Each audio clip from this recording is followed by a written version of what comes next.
மதுரையின் தலைவியான மலையத்வஜன் மகளே, மதுர மொழி கூறும் கிளியை உடையவளே, மதுரையின் தலைவியான மலையத்வஜன் மகளே, மதுர மொழி கூறும் கிளியை உடையவளே, தாயே மீனாட்சியே நினையே வணங்குகின்றேன்.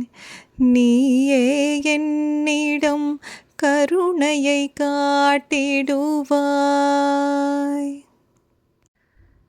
நடையினில் நன்னத்தை வெற்றி கொள்பவளே, எதிரிகளை வென்றுமே சரிதம் படைத்தவளே, நடையினில் நன்னத்தை வெற்றி கொள்பவளே, எதிரிகளை வென்றுமே சரிதம் படைத்தவளே, மீன்களுக்கு நிகரான கண்கள் கொண்ட மீனாட்சியே, மீன்களுக்கு நிகரான கண்கள் கொண்ட மீனாட்சியே, எளியவன் என்னிடம் கருணையை காட்டிடுவாய்.